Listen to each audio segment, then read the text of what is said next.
Very good day, my dear students. So ICAI has recently released the RTP revision test paper. For which attempt? For May 24 attempt. And this is relevant for November 24 attempt as well, law remaining the same. I have given the link to this document in the description box. So my very strong suggestion and request to you will be that whosoever is giving May or November 24 attempt must solve this RTP. Okay? Must solve this RTP. It's important for you. Now, why I am making this video? I am making this video is because, as you know, there are two kinds of questions, MCQs and descriptive questions. For MCQs, the problem is ICAI just gives the final answer. It doesn't provide you with the explanation for that answer. It doesn't give any working notes. So in this video, I have provided you with explanation, with the logic, with a working note, so that if your answer doesn't matches the answer of the ICAI, and if you are not sure of the way or the approach in which you should solve the MCQs, you should then come to this video and refer this video to get your queries and doubts solved, right? 2 points before we begin with this video. Number one is that I am not going to read out the entire question as such, because I want you to first solve the RTP, go through the question, solve it, and then if you have problem solving the MCQs, or if you have any doubt whatsoever in that context, then come to my video and refer the video in order to solve or clarify or clear your doubt. Second, whatever concepts are applicable in the questions, I am not going to explain those concepts because that is out of the purview of this video. I am just going to tell you how to arrive at the right solution or the correct answer for the MCQs. So let's begin with the video.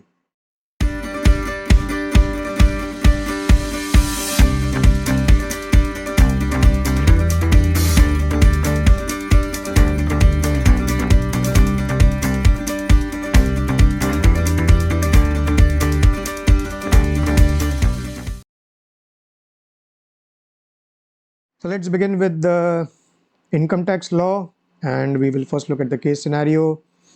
Mr. Akash, he is 47 years, and these are the details of his incomes, details of medical insurance premium, of medical expenses, multiple life insurance policies, details are there. And then we have question number 1.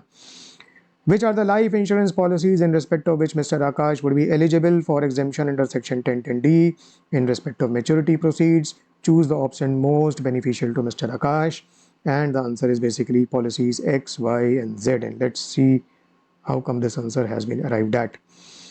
Now, policies are X, Y, Z, A, and B. This is a term insurance policy, and then date of issue, annual premium excluding GST, GST, total premium, date of maturity, consideration received including bonus, and then sum assured is given. Now let's see what will be the answer. So under section 1010D, basically proceeds in respect of excess premium policy are taxable, but it is exempt if received on death. So our case is not of death of Mr. Akash. So basically, if the policy is excess premium policy, it will be taxable, it will not be exempt. So we need to basically find out if the policies in our question are excess premium policies or not. Now, what is an excess premium policy? We know that either of 1 or 2 should be satisfied. If premium payable for any of the policy years exceeds the prescribed percentage of sum assured, then the policy becomes an excess premium policy. And basically, for policies issued on or after 1st April 2013, premium payable for any of the policy year should not be more than 10%. If it is more than 10%, 1010D exemption is not available. So this is number 1 point that we need to check.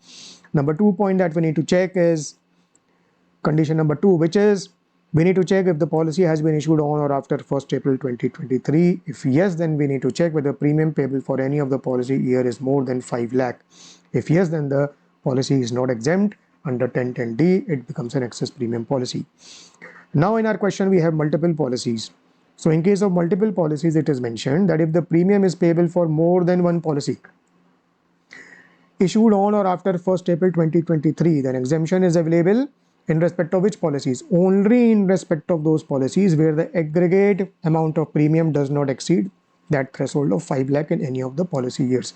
So basically, we need to check number 1, whether premium exceeds 10% of sum assured, or where the policy is issued on or after 1st April 2023, Exemption is available only with respect to those policies where aggregate premium is not more than rupees 5 lakh. So before we look at XYZ and A, we can take a look at policy B, which is a term insurance policy. And term insurance policy, as we know, runs for a particular fixed period, for a fixed term. If the insured dies before the expiry of the term, sum assured is paid to the nominee. If the insured survives, doesn't die during the term, then nothing is given. So there is no payout. So that's why, since Mr. Akash has survived, as you can see for policy number B, there is no payout. And therefore, this is not relevant for the perspective of our answer, because the question says exemption in respect of maturity proceeds, and in case of policy B, there are no maturity proceeds, there is no payout. So we are left with X, Y, Z and A. Now X, in the case of X, okay, for all the policies, you would note that the annual premium is not more than 10% of sum assured. So that particular condition of categorization as excess premium policy is not satisfied. And here what you need to note is, as far as GST is concerned, GST is not supposed to be included in the premium for considering exemption. So total premium is not relevant for us. What is relevant is the amount of annual premium. Okay. And since X is not issued on or after 1st April 2023, the second condition regarding the threshold of 5 lakh is not relevant. Even otherwise, the premium in case of X is not more than rupees 5 lakh. So X basically is clearly exempt. Now what we need to see is, out of the policies Y, Z and A, which policies are exempt and which policies are not exempt. Now all these Y, Z and A policies have been issued on or after 1st April 2023. So we need to check whether the threshold of 5 lakh is exceeded, and since there are multiple policies, only those policies will be exempt where the aggregate premium doesn't exceed 5 lakh. Now this means that either the combination of policy Y and Z can be made exempt, because 3 plus 2 is 5 lakh, or the combination of policies Z and A can be made exempt, because 2 and 2.5 lakh is 4.5 lakh. Y and A cannot be made as exempt, because 3 plus 2.5 exceeds 5 lakh.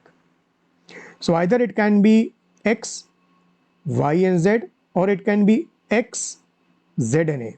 So basically we need to figure out of the combination of Y and Z or Z and A, which is the combination which is most beneficial to Mr. Akash. For that, we need to figure out that what will be the amount which will be taxable on maturity when the consideration is received. And we know that the amount which is not taxable becomes taxable under the head IFOS. And in IFOS, we will need to see how to compute the amount which is taxable. So this is Rule 11 UACA, and the consideration will be received on maturity. So that will be the first year in which the sum will be received. So income that will be taxable in that year will be A minus B. A will be what? Sum or the aggregate of sum received under the policy. That is the consideration including bonus that we find in the question. From that, we will need to subtract what? Aggregate of premium paid during the term of the policy.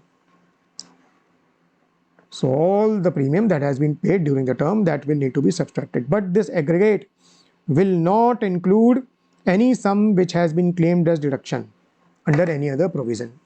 Under which provision can be claimed deduction of life insurance premium, ATC.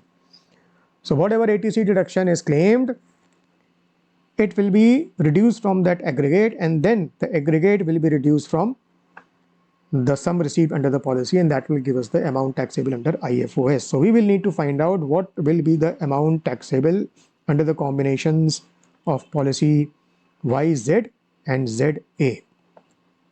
So let's see. Now ATC deduction depends on whether default tax regime is applicable or optional tax regime is applicable, and in the question there is no such information. So we will have to make computation under default tax regime and then optional tax regime, basically the answer will remain the same. Under the default tax regime, ATC is not allowed.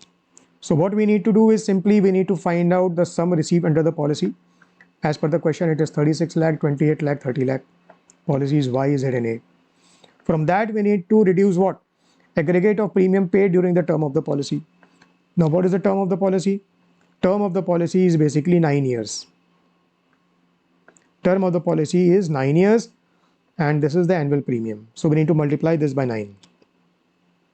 So when we multiply this by 9, 27 lakh, 18 lakh, 22 lakh, 50. The difference will be taxable. 9 lakh, 10 lakh, 7 lakh 50,000. So if we take policies Z, policies Y and Z, 19 lakh will become taxable. If we take policies Z and A, 17 lakh 50,000 will become taxable. So Y and Z will have a greater taxable value, so it will make sense if Y and Z policies are claimed as exempt under section 1010D. Okay. Now if we take optional tax regime, basically sum received under the policy will remain the same. Now when we reduce the aggregate of premium paid, we will need to, from this aggregate, we will need to exclude the deduction under section ATC, which can be claimed. But in these 9 years, how much deduction has been claimed and whether it has been claimed for or will be claimed for life insurance premium or for some other investment, it is not given in the question. So let's, for the sake of simplicity, assume that ATC has been claimed to the full extent of 1,50,000 in all the 9 years in respect of payment of life insurance premium. So basically 1,50,000 into 9 becomes 13,50,000. Now this 13,50,000 will need to be reduced from this. And the balance therefore will become 13,50,000, 4,50,000 and 9 lakh. And the difference will be taxable, which will be 2250, 2350 and 21. Now similar aggregate Y plus Z taxable will be 46 lakh, Z plus A taxable will be 44,50,000. Since Y plus Z will be taxable to a greater extent, it will make sense to claim exemption in respect of Y policy and Z policy. And policy X, we know, has already been is already exempt, and Y and Z are the policies where it will be better to claim exemption. So the answer will be X, Y and Z. Answer will be X, Y and Z. So this is how we arrive at the answer. Now question number 2 says, what would be your answer to MCQ 1? If Mr. Akash surrendered policy A in 2627, that means before its maturity, and claimed exemption under section 1010D in respect of such LIC. This information is only for the purpose of this MCQ and the answer is X, Z and A. Now how did we arrive at this answer? So policy A has also been claimed as exempt. So basically policy A is exempt and policy A is also exempt. Okay. Now since policy A is exempt, out of the 5 lakh threshold, 2,50,000 is exhausted. 2,50,000 is left. Now we can claim exemption either for policy Y or policy Z. We cannot claim it for Y because 3 lakh, if we include 3 lakh with 2,50,000, it goes beyond the threshold of 5 lakh. So what is left is policy Z. So we can claim exemption only in respect of Z. So that means the answer will be X, Z and A. What is the answer? X, Z and A. Okay. The next question. What would be the amount of deduction available to Mr. Akash under chapter VIA for AY 24-25 if he has exercised the option to shift out of the default tax regime? That means optional tax regime becomes applicable. So all the available deduction under chapter VIA can be claimed from the gross total income. So if we look at the question, salary, LTCG, dividend, interest on saving bank account with SBI is 16,000. So in this respect, which section is applicable in respect of deduction? 80TTA. 80TTB is not applicable because Mr. Akash is not a senior citizen, only 47 years. So 80TTA, and the limit of deduction under 80TTA is what? It is 10,000. So instead of 16,000, 10,000 deduction can be claimed. Interest on fixed deposit with BOB of 45,000. ATTTA fixed deposit deduction cannot be claimed. It can be claimed in ATTTB, but that is only applicable for senior citizens. So ATTTA 10,000. Now we look at medical insurance premium. Medical insurance premium. Now as far as medical insurance premium is concerned, ATD is applicable, and for spouse deduction can be claimed. Limit is 25,000 in respect of health insurance premium. For parents, in respect of health insurance premium, 25,000 is the limit, but in case of senior citizen, extra 25,000, so limit becomes 50,000. Even medical expenditure can be claimed under ATD provided no health insurance premium has been paid, in which case 50,000 is the limit, and the overall limit for parents is 50,000. Okay. Preventive health checkup overall limit is 5,000. Preventive health checkup, cash is eligible, but for health insurance premium, cash is not eligible. Okay. So if we go to our question, we see that medical insurance premium has been taken for spouse 13,500 by check, eligible. For mother 65-year senior citizen 26,670 by check, eligible. Preventive health checkup of 5,500 each for wife and mother, but the overall limit is 5,000. Medical expenses have been incurred by credit card, 17,000 for mother, not eligible. Why? Because medical insurance premium has been paid for mother. So 17,000 is not eligible. 27,000 medical expenses for father, 67 years, senior citizen, eligible. Why? Because medical premium has not been paid for father. Clear? So now if we talk about parents, medical premium for mother is 26670. 26670. This can be claimed. And for father, medical expenses 27,000. This can be claimed. Now both of these aggregate is more than 50,000, and the limit is what? Limit is 15,000. Limit is 50,000. So what can be claimed in respect of parents? 50,000. Preventive health checkup for mother, no sense in claiming because we have already exhausted the limit of 50,000. So we will claim preventive health checkup of spouse to the extent of 5,000. 5,000. For a spouse, 25,000 is the limit, 5,000 is gone, 20,000 is left, and we have 13,500. So this also can be claimed. So what is the total?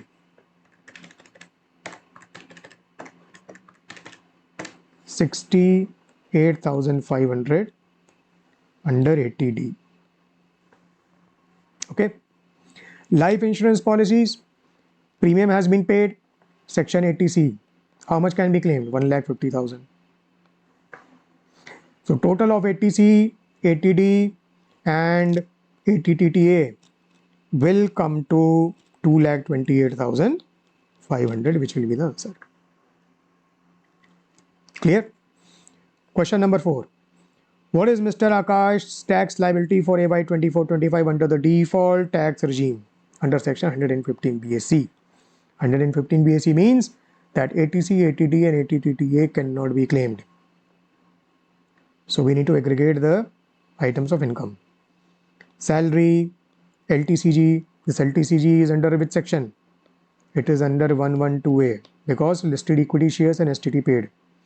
10% is the tax rate on LTCG exceeding 1 lakh rupees. Then dividend, then savings bank interest and fixed deposit interest. So how do we compute? So we compute total income. Salary, LTCG, dividend, savings bank interest, FD interest, in total is 63,65,000. Now we compute tax. First we compute tax on special income, that is LTCG at the rate of 10%. On LTCG exceeding what? 1 lakh rupees. 6,54,000 minus 1 lakh on 5,54,000. 55,400 becomes the tax. Remaining income is what? Total income 6365 minus 6,54,000 means 57,11,000. Applying the 115 BAC rates, tax on this amount comes to 14,13,300. Total of this and this, total tax is 14,68,700. How much will be the rate of surcharge?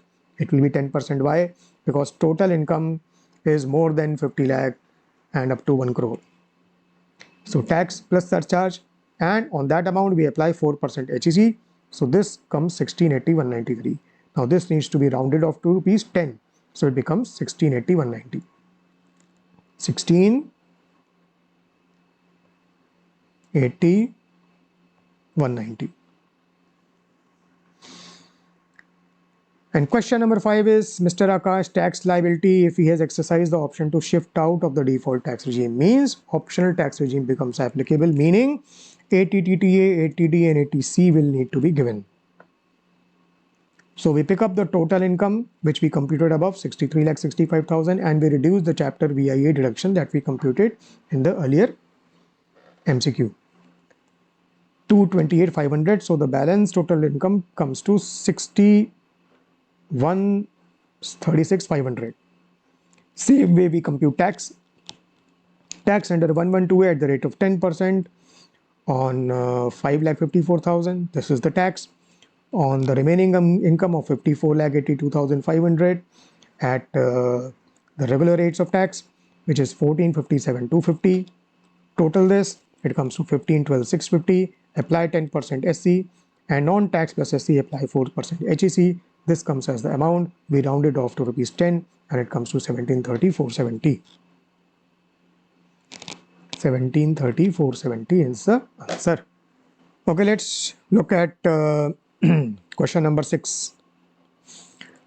Mr. Anil started the business of manufacturing tables in February 24, follows mercantile system. He purchased wood from Mr. A, B and C. Details are as under, and the question is how much deduction would be available in AY 24-25 while computing business income. Buyer, date of purchase, purchase amount, payment due as per written agreement if any, and date of payment is given in the question. Now we need to understand that the section that will be considered here will be section 43B. Section 43B. Now Mr. A, Mr. B, Mr. C, Mr. A is basically a micro enterprise, Mr. B is a small enterprise, Mr. C, this is the type of Mr. C, is a medium enterprise. Okay. Now recently by Finance Act 2023, important amendment was done in section 43B. 43B. And as you know, there are specified payments to which 43B applies, and one payment was added, which was any sum payable to a micro or a small enterprise. Medium enterprise is not covered by 43B. Okay, medium enterprise is not covered. So any sum payable to a micro or a small enterprise beyond the time limit specified under section 15 of the Micro, Small and Medium Enterprises Development Act, MSMED Act, is now covered. Is now covered under section 43B. So basically, if a sum is payable to a micro enterprise or to a small enterprise and the payment is made beyond the time limit is specified under the MSMED Act, then the deduction of such sum is allowed when? Only in the previous year in which such sum is actually paid, that means on actual payment basis. So now the question is, what is the time limit under MSMED Act? So if there is a written agreement, then the time limit is on or before the date agreed in writing, and this cannot exceed 45 days from the day of acceptance of goods or services by the buyer. Okay, where there is no written agreement, then it is within 15 days from the date of such acceptance. Okay, so now we come to our question, and in the question here we have date of payment which is given in all these three cases. And in so we just mention these. So we create this kind of a table. Payment number 1, number 2, number 3 is basically crossed out because number 3, as we saw, Mr. C is medium enterprise, so 43B is not applicable. So we will look at that. So number 1 and 2, and this is the date of payment as given in the question, and we need to find out the time limit under MSMED Act. Now, in the case of Mr. A, there is a written agreement as per which it is the time limit is within 30 days from the date of purchase. The limit was 45 days, 30 days is within that limit, so this is fine. So 15 February 24 plus 30 days is 16th March 24. So payment is to be made by 16th March 24 and it is made on 29th March 24. That means payment is made beyond the time limit and therefore deduction will be allowed in the year in which payment is made, which incidentally is 23-24 itself, which is the same year 23-24 previous year in which accrual is also happening. So both the accrual and deduction will happen in 23-24 itself. So that means deduction in 23-24 can be claimed in respect of 5 lakh. Now we come to Mr. B, small enterprise, and here we find that no written agreement is there. So as we saw, the limit is 15 days. 15 days from 17th March 24. From 17th March 24. It means 1st April 24. So payment is to be made by 1st April 24 and payment is made on 15th April 24. That means beyond the due date and therefore deduction under 43B will be on actual payment basis. That means in previous year 24-25 in which payment is made. So in 23-24 you will not be able to claim deduction of 7 lakh. Now we come to Mr. C, medium enterprise. As we saw, 43B is not applicable. So as per 37(1), deduction will be allowed on general principles. So mercantile basis is being followed. So deduction will be allowed in 23-24 itself, irrespective of the actual date of payment. It doesn't matter. So 8 lakh will be allowed as deduction. Consequently, 5 plus 8, 13 lakh will be the total amount which will be allowed as deduction in previous year 23-24. Let's look at question number 7, and this pertains to TCS tax collection at source, and there are basically 3 remittances here. One is on 1st July for 8 lakh, education loan is being remitted under the LRS of RBI. Second is on 15th October 23 of rupees 2 lakh, and the remittance is for personal expenditure, personal purposes, once again through LRS. Third remittance is of 6 lakh on 20th March 24, once again under LRS for medical treatment. And the question is, what is the amount of TCS? And the answer is basically B. And we need to find out why the answer is answer B. So this is section 2061G, remittance out of India under the LRS of RBI. And these are the rates basically. And TCS applies on the amount or aggregate in excess of 7 lakh remitted by a buyer in a financial year. So no TCS up to 7 lakh, TCS applies after 7 lakh. And the rates till 30th September 23 and the rates from 1st October 23, these amendments have been made, and therefore this amendment is important, and that's why the question has been asked on this amendment. And there are 3 categories basically. One category is where the loan taken for education from a bank is being remitted. There is no change in the rate, which remains at 0.5% throughout the financial year. Second category is education not being under number 1 above or for medical treatment, and a higher rate of 5% applies. Again, no change in the rate. In case of any other case, that is the residual category, there is a change in rate. Till 30th September 23 it was 5%. From 1st October 23 this increases to 20%. Now it will be easy to find out the answer. The first remittance was what? 8 lakh on 1st September, education loan, remittance under LRS. Okay, so education loan is being remitted under LRS and therefore the rate applies of 0.5%. There is no change in the rate, and 7 lakh threshold applies. So beyond 7 lakh the amount is 1 lakh. So TCS will be on 1 lakh at the rate of 0.5%. So TCS at the rate of 0.5% or rupees 1 lakh in respect of remittance for son's education. Okay. The second remittance is on 15th of October, 2 lakh for personal expenditure. Personal expenditure, this is the residual case. This is the residual case where from 1st of October the rate is 20%. So in our case 20% rate will apply, and since the threshold of 7 lakh has already been exhausted, the TCS will be on the entire amount of 2 lakh at the rate of 20%. So 20% of 2 lakh in respect of remittance for personal expenditure. The third remittance is 28 March 24 of rupees 6 lakh for medical treatment. For medical treatment we saw the rate is 5% and there is no change in rate. So 5% of 6 lakh and 7 lakh threshold has already been exhausted. So TCS on entire 6 lakh. So 5% of 6 lakh in respect of medical treatment remittance. So answer will be answer B. Now we look at question number 8, and Mr. Garg is 45 years, resident in India, and total income is 5 lakh 70, and this is the breakup which is given. 112 LTCG of 70,000, LTCG 112A 1 lakh 50,000, STCG 111A 1 lakh, and the other income of 2 lakh 50,000, and we have to compute tax liability under the default tax regime under section 115 BSE, and the answer is 5,200. Let's look at how do we arrive at this answer.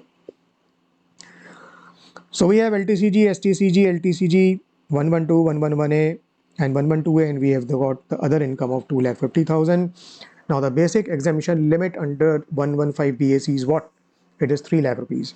So that means 2,50,000 we exhaust, and still we have got 50,000 of basic exemption limit which is unexhausted. So benefit of unexhausted basic exemption limit will be given while computing tax on capital gain, benefit of UBEL. So UBEL is what? 50,000 rupees. Now that 50,000 rupees will be reduced from the capital gain, and the tax on capital gain will be computed on that reduced amount of capital gain. Now the question is, should we reduce UBEL from 112 or 111A or 112A? So it will be most beneficial if you reduce the UBEL from that capital gain which is taxable at the highest rate out of these three, which is 112 because it is taxable at 20%. So from 70,000 capital gain, you reduce 50,000 of UBEL and the balance becomes 20,000. You apply 20% and you get tax at the under 112 of 4,000 rupees. 111A, you apply 15% on the entire capital gain and you get tax of 15,000. On 112A, 1 lakh 50 is the capital gain, but 1 lakh threshold, so balance is 50,000, and 10% of 50,000 is the tax under 112A, which is 5,000. Total comes to 24,000. Now recently amendment has been made in section 87A, whereby you can give rebate under section 87A because the assessee is an individual, is a resident, and now rebate can be given under section 115 BSE tax computation as well. If the total income is not more than 7 lakh, rebate is lower of tax or 25,000. But rebate is not allowed from tax under section 112A. So rebate is allowed only in respect of this tax. So rebate is lower of 19,000 or 25,000, which means 19,000. Rebate tax after rebate is 5,000. Add 4% HEC and the answer is 5,200. We will now look at GST, and we have this case scenario of ABC Limited, which has unit in Rajasthan, ancillary units in MP, Gujarat, and there is a hotel which it owns in Rajasthan. So ABC Limited is basically registered in Rajasthan, and then there is a commercial space which it has rented out to registered person, and in respect of which maintenance is to be done, and it has procured maintenance related material on which GST is paid at 5%. Then it has rented out the hotel to Mr. X for business conference.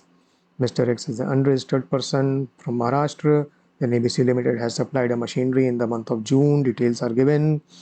Then it has spent 5 lakh on CSR expenditure.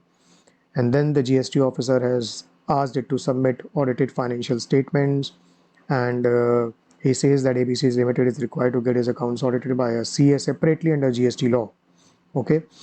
All the amounts are exclusive of GST, and the rate on all supplies is 18% unless otherwise mentioned. So 5% was mentioned above, and for all others it is 18%. Question number 1 is, for the transaction related to renting of commercial space, what should be the rate of tax charged by ABC Limited? So here the answer is A, rate on rent as well as maintenance material related recovery will be 18%. Now in the question it is given that on rent the rate is 18% and on maintenance related recovery the rate is 5%, but the concept of composite supply will apply here. Renting is principal supply, maintenance related recovery is ancillary supply, 18% rate on principal supply will apply to the entire supply, so the answer will be 18%, answer will be A. Question number 2, compute the value of supply made by ABC Limited in the month of June. Answer is 45,000 in the month of June. We are told that a supply of machinery is made. The basic price is 45,000. So 45,000 will be the value. TCS under Income Tax Act, we know that this is not included. And then there is subsidy of 3,500, not from the government, but from a private limited company. While it is linked to the units of energy saved, but it is not linked to the machinery. So there is no direct linkage to the machinery as such, and therefore this will also not be included. Consequently, the value will be 45,000. Question number 3, with respect to hotel accommodation service provided to Mr. X, GST payable by X ABC Limited is what? So hotel is not a residential dwelling, hotel is a commercial property. Mr. X is unregistered person as hotel is being provided for business conference. Okay, and ABC Limited is based out of Rajasthan, registered in Rajasthan. So the location of supplier is in Rajasthan, and the place of supply, because in this case it is a hotel immovable property which is given for a business conference. So the location of immovable property will be the place of supply, which will again be Rajasthan. So location of supplier and place of supply both are in Rajasthan. Now we look at options. Option A, ABC Limited will pay GST of nil because GST will be payable by Mr. X under reverse charge. No, because reverse charge applies only when residential dwelling is rented out to a registered person. But in this case, Mr. X is unregistered, number 1, and hotel is not a residential dwelling. Option B, ABC Limited will pay GST of nil because GST is exempt. No, GST is not exempt because it is not a residential dwelling. It is GST is not exempt in case of commercial properties. Option C and D basically relate to the nature of tax. So as we saw, the location of supplier and place of supply is in the same state, so it will be intra-state supply, not interstate, and therefore IGST will not apply, CGST and SGST will apply, and therefore option C is the correct option. Question number 4 is, which of the following options is correct with regard to the availability of ITC in respect of GST paid on procurement of goods meant for purpose of corporate social responsibility activities. So there was a recent amendments as per which CSR expenditure ITC is blocked in respect of CHR expenditure. So answer will be A, amount of ITC is not available to ABC Limited. And question number 5, which of the following options is correct with regard to the advice given by GST officer in respect of auditing of accounts? So answer A is correct because there is no requirement of separate audit of financial statements from the perspective of GST provisions. So this brings us to the end of this video. And as I said, I'm not going to devote this video in explaining you the answers for the descriptive questions because the full answers are already provided by the ICAI in the RTP document. But what I would definitely like to say is, if you have any doubt whatsoever in respect of the answer which is provided by ICAI, you must write it in the comment box, and ASAP I will give you a reply and solve and clarify your doubt. With this, I wish you good luck, all the very best for your upcoming exams, for your studies. See you very soon in my next video. Goodbye.